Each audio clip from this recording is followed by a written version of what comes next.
The University of North Carolina Tar Heels are national champions. UNC won its 6th NCAA basketball title on Monday night in a nail-biter of a final against the Gonzaga Bulldogs. Gonzaga led by 3 points going into the half, but the Tar Heels battled back, getting a narrow 1-point lead with just over a minute remaining. Then UNC upperclassmen Isaiah Hicks and Justin Jackson sealed the game with a combined 5 points in the last 22 seconds to give their team the win. On the women's side, the South Carolina Gamecocks won their first national title in school history. Although Mississippi State fell short in the final, they had an exciting semifinal buzzer beater, upsetting undefeated UConn to end the Huskies' 111-game winning streak. Wichita State is heading to the American Athletic Conference starting next season. The Shockers have decided to leave the Horizon League, mainly due to the poor treatment the team has received from the NCAA Tournament Selection Committee. This past season, Wichita State went 30-4 in the regular season, yet was selected only as a 10 seed for the NCAA tournament. An NBA Hall of Famer is returning to his old stomping grounds. Georgetown has named 3-time All-American Patrick Ewing as its new head basketball coach. Patrick Cavanaugh has more on the story. The Georgetown Hoyas welcomed Patrick Ewing as the head men's basketball coach yesterday.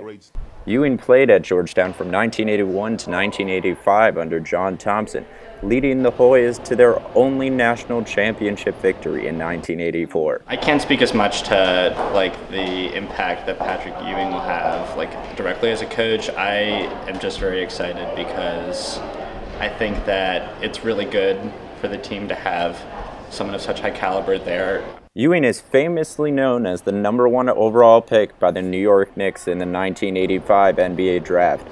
Since retiring from the NBA in 2002, Ewing has been an assistant coach for 4 NBA teams. This will be his first head coaching position. I mean, he did have a positive impact on the Charlotte Hornets as an assistant coach. He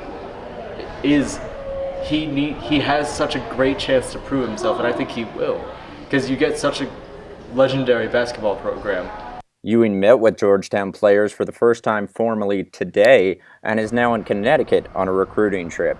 For District Wire News, I'm Patrick Cavanaugh, Washington, D.C. Walk-ons are collegiate athletes who join a team but aren't recruited before starting college. We have 2 D1 walk-ons here today to talk about what it's like to join a team without being recruited.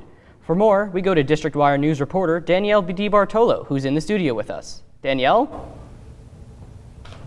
Hey guys, so I'm here today with Jack Weinstein, a former walk-on and this walk-on. Thanks for being here. So Jack, I know you didn't try out for the AU basketball team until your sophomore year. How did you prepare to try out during your freshman year?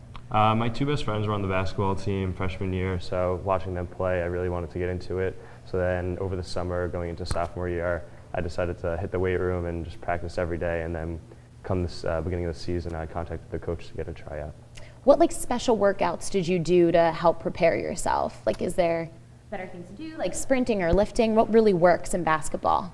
So I was pretty slow laterally, so I was able to go on the track and just work on my lateral movements and go in the outdoor volleyball, sand, and work on quicker movements, and then just stayed behind the 3-point line and practiced my shot. Gotcha. That sounds tough. Wouldn't want to run in the sand. Not a fun workout. So Francisco, what about you? What made you want to join the soccer team once you got to AU? Well, the level of play and the coaching I knew was really good from the beginning, and I always wanted to push myself to see if I could play at a Division I level since a little kid, and I just went and tried out for it. So you played soccer your whole life? Yeah, as a little kid, I played with the coaches here at AU also. They coached me as a little kid, so I had a good foundation for that. So once I came here, that helped me definitely try out for the team. Oh, awesome. Cool. So back to Jack. I understand that you were on the team for a year and then you decided to leave. Why did you, if you don't mind me asking? No, yeah. So a lot of the guys have goals and aspirations to become a professional basketball player, whether that's overseas or go into the D-League. My long-term goal was to get into business and stay with Co-God, so I really wanted to get some experience interning and take that route in life. Right, it's tough balancing both. Do you ever see yourself maybe going into some type of like sports business? I don't really know if that's a career path, but Yeah, so I love sports marketing. I'm a marketing and entrepreneurship major in co-god, so sports marketing is definitely something that I would like to get into down the line. awesome. All right. So Francisco, back to you. What is your work schedule like? I know you're in Greek life and you have a full schedule of classes, and as a freshman, how do you balance it all? It was pretty tough, but I got lucky with my class schedule. Practice from 7 to 11 every morning, and then I have classes 11:20 and 12:55s every day. It was just hard to balance out to go into transition into for a sleep schedule, balancing out the sleep schedule. Yeah, definitely. But you guys got priority registration when you play. That's always nice. It's really hard to get into those classes. I always wondered how the athletes did it.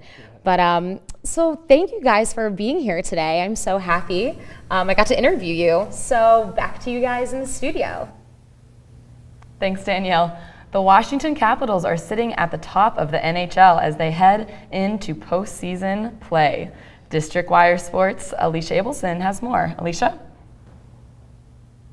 Right, so the Washington Capitals have had 8 playoff contentions since their 2005-2006 season.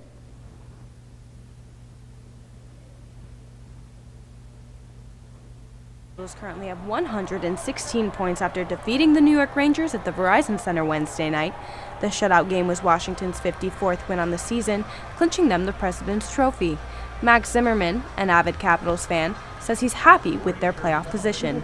I think it's been a very exciting season. I think especially the momentum after last season. So exciting to say the least, but hopefully they can carry the momentum into the postseason and have a good run.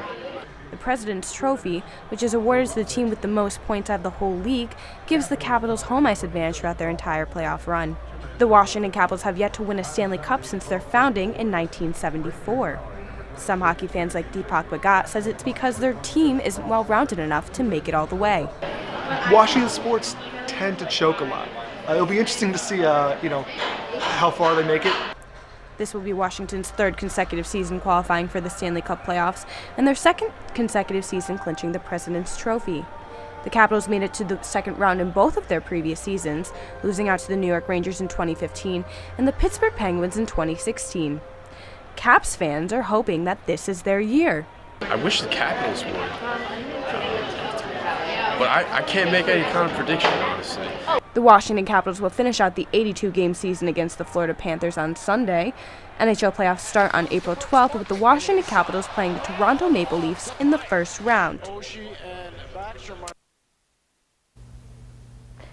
The President's Trophy was established in the 1985-1986 NHL season, and only 8 teams who have won the President's Trophy have gone on to win the Stanley Cup. Of those 8 teams include the Detroit Red Wings, who have won 6 President's Trophies, and including the New York Rangers and the Washington Capitals, who are tied at 2nd for having won 3 President's Trophies. A study on concussions reveals some surprising truths about the seriousness of this injury.